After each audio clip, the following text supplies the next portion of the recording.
Hello everyone, welcome back to Diecast Driven. Today we have something very different than what we normally see on the channel. I mean, kind of different. Technically, it is a Jeff Gordon NASCAR diecast, kind of.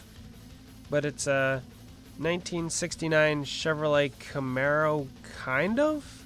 Nah, it's a muscle machine. So, Funline has this line of race cars, crossovers, street cars, muscle cars, whatever you want to call them, that are absolutely cartoony and caricature-y and just all around awesome.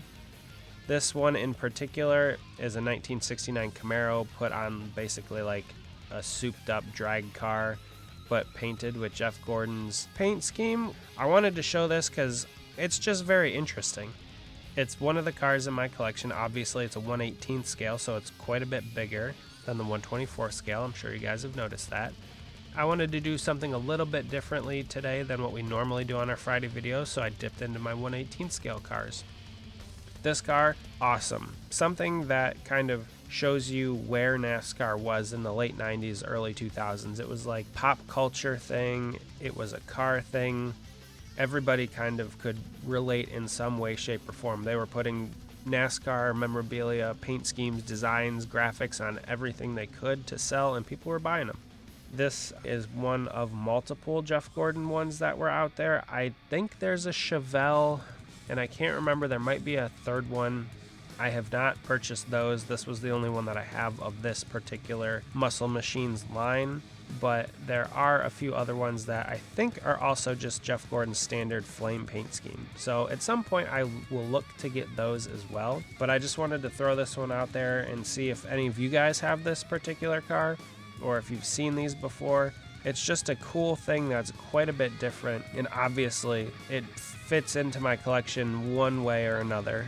And one thing I love about it is just the absolute caricature-y nature of the diecast. Like the imagination that somebody had to put this together, to then throw the massive motor in the engine compartment coming out the hood, and then the giant rear tires, exhaust coming out both sides of the rocker panels, and then, you know, throwing a NASCAR paint scheme on top of it. It's just, the imagination is awesome when it came to designing something like this. So a really cool, well done, very heavy diecast, so really well made from the early 2000s, and that's something that we kind of miss these days. Everything's plasticky and junk. This thing is heavy when you pick it up, and you can tell that it's good quality. The paint on it is really good as well. So overall, just a really cool diecast, but also just a piece of like early 2000s NASCAR history. So I hope you guys enjoyed today's video. Of course, something different. Thank you guys for watching. This has been Diecast Driven. Keep on collecting.